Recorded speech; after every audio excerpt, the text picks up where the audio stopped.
John Travolta recently made a choice that startled his closest friends at the age of 71. Music, something changed within him after he lost his son Jet years earlier and Kelly Preston in 2020. He began bidding farewell in 2025 in ways that distressed everyone around him. He has been parting with sentimental objects that were quite important to him. What he refers to as his final message to fans was taped. His family is terrified. There was a pattern to this year's death hoaxes. Music, he's not telling us anything. You will be devastated by what John learned about his own destiny. John Travolta was born in Englewood, New Jersey, on February 18, 1954. Music, the youngest of 6 kids. With her acting classes and her own aspirations on stage, his mother Helen kept the household together while his father, Salvatore, operated a modest tire store and bore the burden of their finances. There was a fire in her eyes as she practiced, and even at the age of 12, John sensed a warm pull toward her world. A school performance made it obvious. As soon as he took the platform, the audience erupted in applause. When he heard the sound, it was like a door opening. Though the family had little, they had stories, music, and noise, especially when Helen rehearsed performances of shows like The Sound of Music in the living room. John took it all in as if he were breathing. Music, those times molded him, giving him optimism as the house remained small and the finances tight. Growing up in that musical household meant that there was always music on the walls. Songs from Oklahoma and My Fair Lady filled every nook and cranny during Helen's rehearsals. Unasked, John would leap right in. Music, he made faces so theatrical, mimicked movements, danced, and sang that neighbors would occasionally peek through the music window to watch the small child in the center of the room. Despite being the youngest and perhaps being regarded like the underdog, his mother never stopped encouraging him and assuring him that he was unique. He listened to music whenever he felt small or alone. His concerns were drowned out by the beat. He repeatedly claimed that his performances in the living room had saved him. Music, the house may not have been wealthy, but it was filled with creativity that propelled him into an unimagined future. School was different. Because of his slender build and the stutter that muddled his utterances, John was continuously teased. Because of his pale skin, children called him Pinky. He hid in his own world since they made fun of his voice and his gait, making him want to disappear before lunch most days. He turned pain into comedy by doing little acts for his siblings at home. He found solace in performing. He was able to ignore the pain of school. When his mother saw that he was carrying pain, she pushed him into the theater so he could channel those emotions into energy. By high school, he was a totally different person every time he performed music. People observed him as if he were in charge of the room's lighting. Over time, what first seemed like weakness transformed into strength. When he was 12, he had his first true moment. Who Will Save the Plowboy? Is a community drama that Helen directed. And give him a minor part in the music. The part was straightforward, but as soon as he left, something changed. He adjusted his tone, inserted small gags, and sneaked in accents that weren't in the script. He froze in shock at the sound of the crowd's laughter and applause. They even gave him a standing ovation, which is so uncommon that the grown-ups backstage were taken aback. That evening revealed to him the purpose of his life. Music, he let the emotion to propel him forward with him for years. He went farther at 16. His parents pleaded with him to finish Dwight Moraro High School, but he left. He moved to New York City, packed a modest bag, and took whatever money he had. He worked any jobs he could find and paid $1 per night to remain in a YMCA dorm. He did the dishes. He made a floral delivery. Anywhere he could help, he cleaned. During the day, he attended free acting workshops while sneaking into spaces that were officially off-limits. He returned to the small YMCA bed at night and persuaded himself he had one more day to live. He never gave in to sadness. The battle had meaning for him. He thought that if he knocked often, the city would open a door for him. Helen then assisted him in locating the local theater's Playhouse School, where he studied voice with Dan Sullivan. Sullivan saw something raw, something natural, in John. He cautioned him, however, that skill by itself would never suffice. He clarified that if he didn't have a thick skin, the industry would break him. John heard. Music, the training was emotional and hard. He discovered how to mold every action and regulate his voice. He gradually lost the stutter. He carried Sullivan's admonition with him like a silent reminder after the show. It helped him remain grounded, even in subsequent great occasions. Music, he got his first paid work at the Cherry Lane Theater in Bye Bye Birdie when he was 16, the same year he relocated to New York. He was paid $75 every week. The backstage area felt claustrophobic, and the stage was small. However, he gained fresh knowledge every night. He learned how to hold an audience, watched older actors, and committed lines to memory. He desperately needed the confidence that came from the excitement of playing off-Broadway. He began to feel that he truly belonged in show business during those months. He was cast alongside Blee Danner in the off-Broadway drama Rain in 1972, 2 years later. After just 2 weeks, the program was shut down due to negative reviews, and all of a sudden, he was broke. He walked for hours in the hopes that someone would cast him, and he slept on park benches. Music. The anguish of that period remained with him. It showed him how easily someone in the music industry might be elevated and then dropped again. He continued to audition. He was not going to give up. Next came the 1973 Greek national tour. Music, he was on duty. Although it was a small part, it allowed him to experiment on stage. The cast laughed when he performed spontaneous dance moves. He learned how to perform night after night in various towns despite the difficult travels. He was propelled onward by the thrill of consistent employment, the lengthy bus travels, and the camaraderie with other actors. He later gained recognition for larger roles thanks to the tour. With Over Here, he made his Broadway debut in 1974, sharing the stage with the Andrews Sisters. The show became the season's top musical and ran for 341 performances. Many people were unaware of his tenor voice, but he sang like a million miles away. During Music previews, he overcame stage nervousness, but after he got his groove, he felt comfortable. Over Here's success opened doors. It encouraged him to pursue a career in Hollywood by introducing him to actors like Treat Williams and Mary Lou. Music, Henner. He tried out for more than 50 ads in that same year. After landing jobs for Dr. Pepper and distinctive car accessories, he began making $500 each day. Music. This was the first time he felt stable. In Hell's Kitchen, he even moved into a tiny apartment. These advertisements sustained him, kept him going to auditions, music, and prevented hope from fading. He tried out for Godspell in 1975, but he lost the part because he messed up a song during the callback.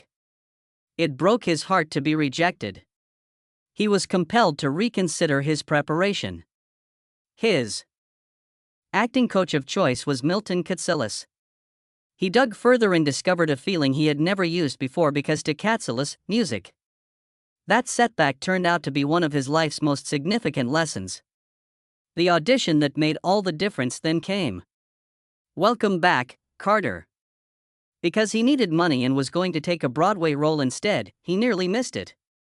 In order to keep him afloat, casting director Lynn Stallmaster gave him a minor role in The Devil's Rain. Sweating and chewing gum, he entered the quarter audition in March 1975. However, he lit up the room when he read the lines for Eddie Barbarino. The creators were unable to turn away.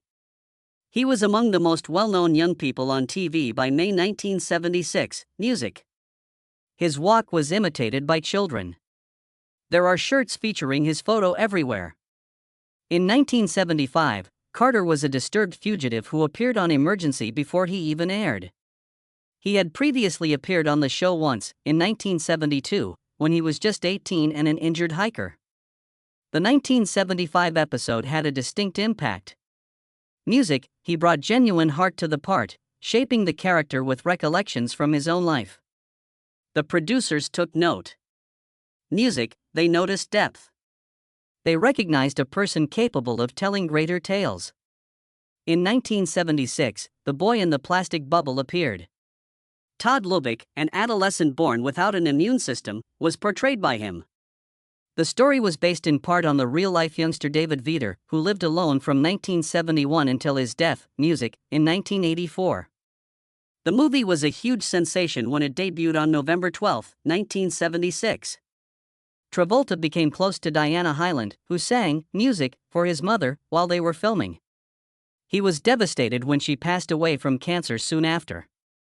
His emotional life was shaped by it for years, and it forced him to examine himself more closely as an actor. There was more pressure on John Travolta than most young performers could bear when he arrived at the Saturday Night Fever tryouts in 1976. But the room was drawn to him for some reason. For Tony Monroe, around 200 actors applied, but Travolta had a walk that no one else had. A character in a Brady Bunch clip strutted with a best-un kind of swagger, and he studied music for a brief moment, copying it until it felt natural to him. Director John Badham recognized him as soon as he entered the room by observing his movements. Tony would come to be known for that brief stroll. Travolta was primarily recognized as Welcome Back Carter's Vinnie Barbarino before to this. However, Saturday Night Fever drastically altered his life. Producer Robert Stigwood signed him to a 3-film deal worth $1 million in 1976, which was nearly unprecedented for a budding actor, and the part earned him the youngest Oscar nomination for Best Actor since 1932 at the age of just 23.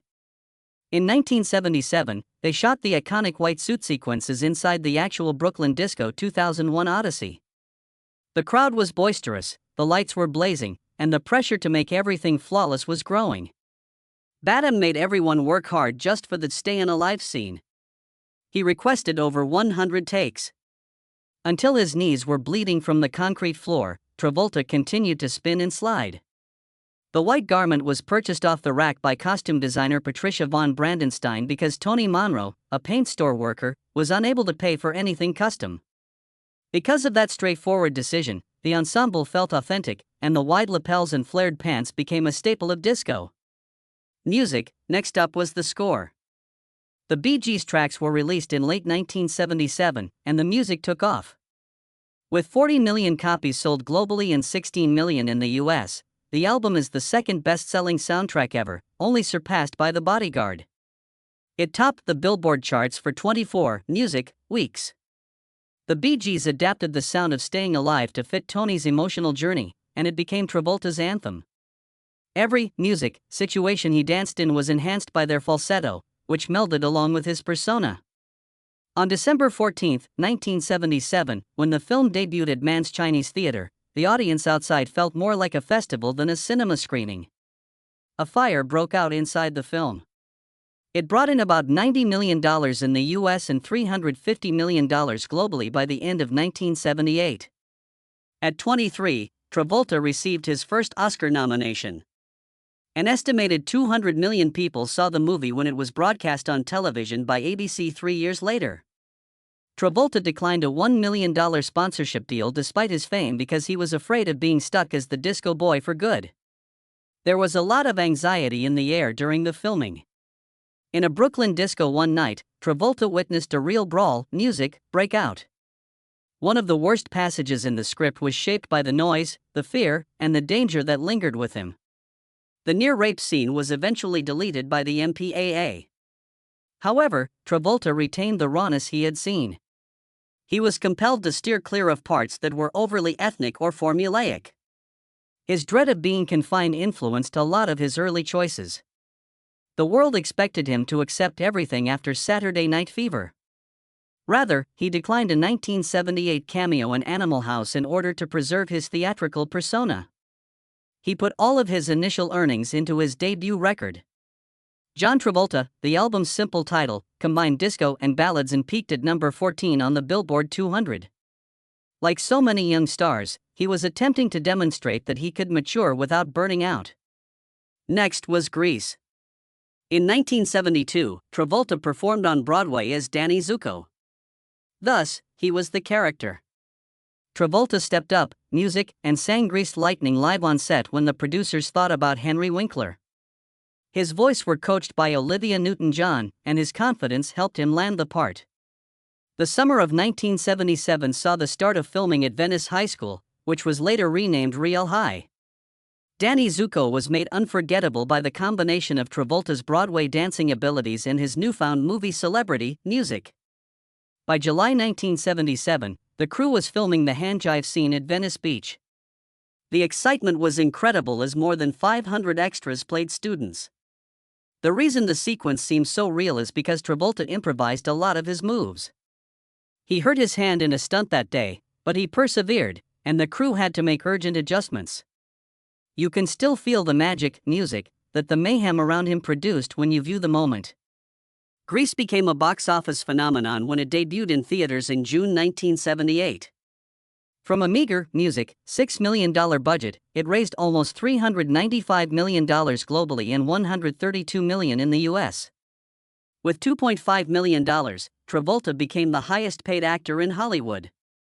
Everywhere there were rumors of an off-screen affair with Olivia Newton-John, Travolta consistently insisted that it was purely professional. He was transformed from a star to a legend by the movie. Something unpleasant was going on underneath all that achievement. Travolta found out that his mother, Helen, had breast cancer while on the press tour in Greece. She had spared him by not telling him. With that sorrow, he completed the music last scenes. After Helen passed away in 1978, Travolta claimed that Danny Zuko became more vulnerable as a result of her suffering. The cast praised him for maintaining his professionalism even during grief. His 1978 song Let Her followed. It became popular, peaking at number 10 on the Billboard Hot 100 in the US and holding the top spot in the UK for 7 weeks. A John Travolta music special was even planned by ABC, but filming was not possible due to schedule conflicts. His only solo top 10 success in the US is still Let Her In.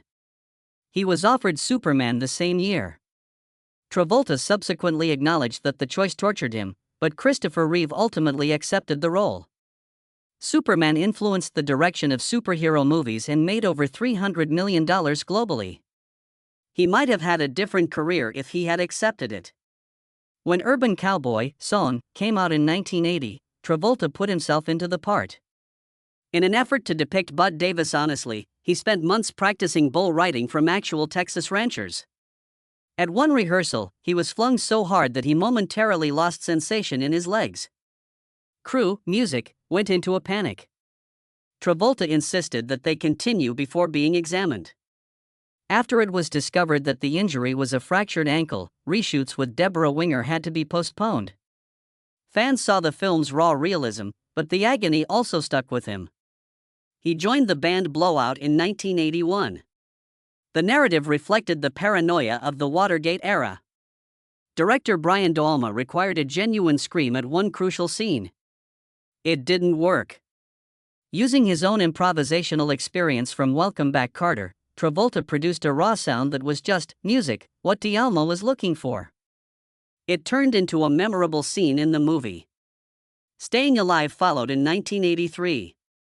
In addition to playing Tony Monroe again, Travolta also took over as executive producer. The renowned Cito Danny Million, or almost $64 million in today's currency, was added to the budget. He had a creative control dispute with Sylvester Stallone behind the scenes. Everything was slowed by the strain. Still, the film brought in $127 million globally. Although the box office demonstrated that Tony Manero still had power, critics ripped it apart. When John Travolta entered 1985, he had the idea that he was producing a straightforward love drama, but Perfect drew him into something more complex. He played a Rolling Stone reporter who got caught up in a legal battle over tapes that he wouldn't give up. At the same time, he was battling Paramount over unpaid residuals from Grease in a true contract issue, so the moment felt oddly familiar. Globally, the film has made over $180 million. However, Travolta had not gotten all the music he deserved. The movie itself failed at the box office, and although the matter was settled amicably, it left him bruised. Out of a $20 million budget, it barely made $12.9 million. His career faltered as critics smashed it. Nevertheless, the performance had an unexpected spark that people still discuss because of the peculiar overlap between the courtroom scenario in the film and his actual fight. For years later, everything went wrong once more. Travolta appeared in the straightforward comedy Look Who's Talking, 1989, in which Bruce Willis played a baby's thoughts. It didn't seem like a significant return. It didn't even appear serious. But the film took everyone by surprise. It brought in $297 million globally, and Travolta's career was at its lowest ebb until Music saved him. He had no significant offers prior to that movie, and the studios were losing interest in him. However, Travolta and Willis recorded their scenes together, joking about and playing off one another. The film's organic pace gave it a cozy vibe that audiences adored. After then, Travolta returned to the game. But he was struck by something darker that same year. His previous manager filed a $5 million lawsuit against him, claiming he embezzled. The facts revealed how unprepared Travolta had been for Music success, even though the matter ended out of court. He had amassed more than $100 million in the 1970s without closely monitoring its handling. He hardly reviewed the decisions made by management and advisors. He, Music, discovered how much money had eluded him by the end of the case. He eventually took charge of his own finances, and it turned out to be a pivotal moment. During this turbulent time, he got to know Kelly Preston. They initially met on the set of an unreleased movie in 1987. However, things didn't develop any deeper until they both joined Scientology in 1989. At a time when Travolta was coping with 4 consecutive failures, they were bonded by that common belief. When all else seemed uncertain, their friendship became a source of security and serenity.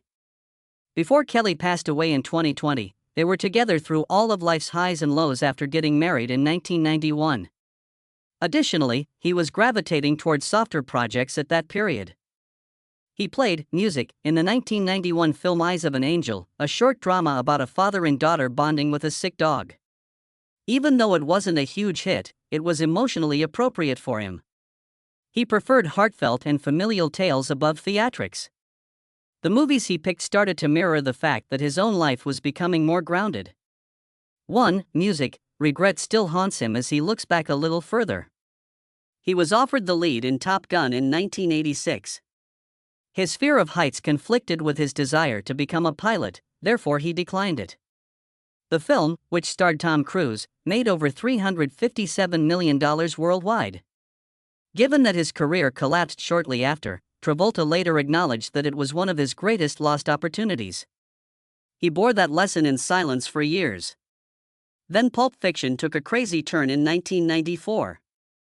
Having recently returned from marketing the movie in Europe, Travolta's dance with Uma Thurman at Jack Rabbit, Music, Slims was shot in 20 tiresome takes. Additionally, he shot Marvin in the face by mistake when his finger slipped on the toy gun during a hectic Music take. Except for Travolta and Samuel L. Jackson, who remained true to themselves and continued, everyone froze. It felt raw, so Tarantino preserved the take. In a subsequent sequence, Travolta fell to his knees and hurt his foot. And the world heard a scream of genuine agony. Pulp Fiction became a cultural landmark because of the tumultuous electric emotion that was shaped by all that energy. He played the endearing loan shark Chili Palmer, who travels into Hollywood, in the 1995 film Get Shorty. He had lived several lines based on tales he had heard from actual mobsters in Miami. In addition to earning $72 million globally, the movie garnered awards attention. The director had to rework scenes around him because of how well he could improvise. That self-assurance helped him make a comeback in the late 90s. However, a horrifying event occurred that same year. During a flight from Fort Lauderdale to Maine in a Gulfstream II turbojet, the navigation system unexpectedly failed. Air traffic authorities diverted a Boeing 727 to help him and his co-pilot navigate through the clouds as they plummeted, radios dropped, and visibility was poor. Before Travolta attempted an emergency landing at great speed, the two aircraft drew perilously near. He never forgot that moment. Parts of the phenomenon that had place a year later, in which his character acquires remarkable skills following a flash of light, were even influenced by it. Even though he doesn't talk about it much, it was one of his closest encounters with death. He and Nicolas Cage filmed Face Off 2 years later. Every day, the prosthesis underwent 8-hour music sessions. Artists created moving skulls, pounded each hair by hand, and used small motors to sculpt the faces so they appeared alive. Because Cage and Travolta were frequently plastered in makeup, they occasionally failed to recognize one another. Despite the film's $245 million global box office receipts, the physical, music, toll was severe. Throughout the filming process, both actors experienced skin irritation and required medical assistance. Despite this, Travolta made every effort to remain in character because he thought it would make the story more credible. He was offered a cameo in Titanic shortly after, music, that. When Kelly revealed she was expecting their son, Jet, in 1997, he declined what would have been a momentous occasion. He moved away from the limelight to prioritize his family. Little was known at the time about this silent sacrifice, music. Then he made a choice he will always remember. In an attempt to create a big sci-fi franchise based on a novel he loved, he invested $20 million of his own money in Battlefield Earth in 2000. Despite having a total cost of $73 million, the film only made $29 million worldwide. Travolta won the Razzie for Worst Actor after it was torn up by critics. It became one of Hollywood's most notorious failures.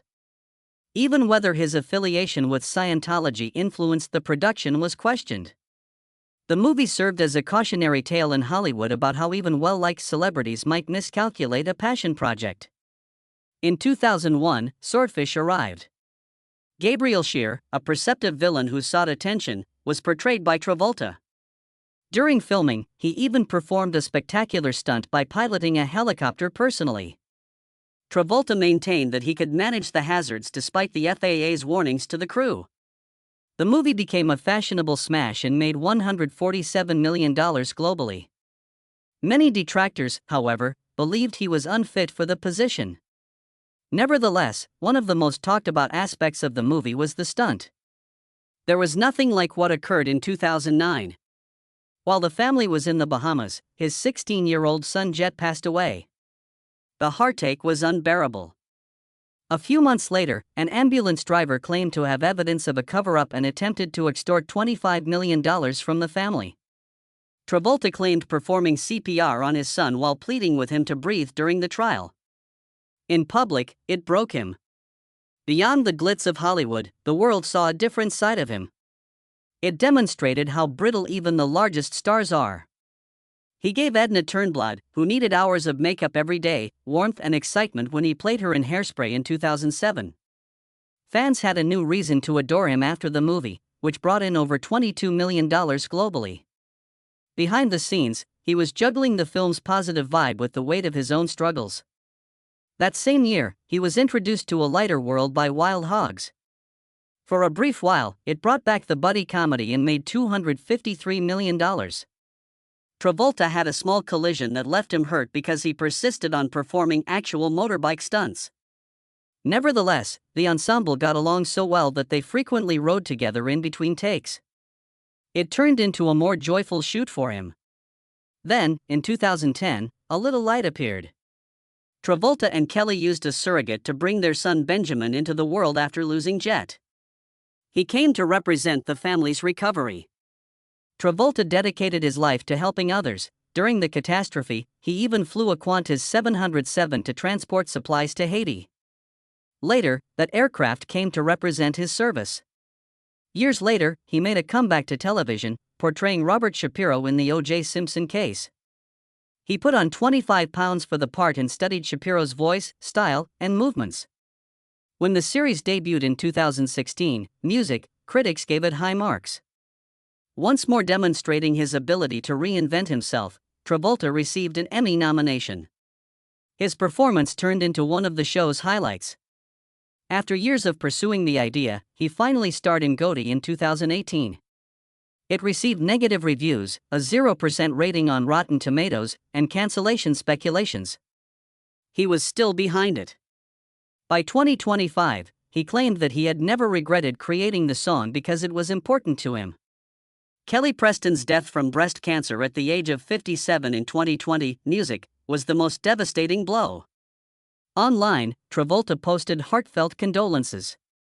Later, he told him her parting words, and, music, declared that he would live for joy since she had begged him to.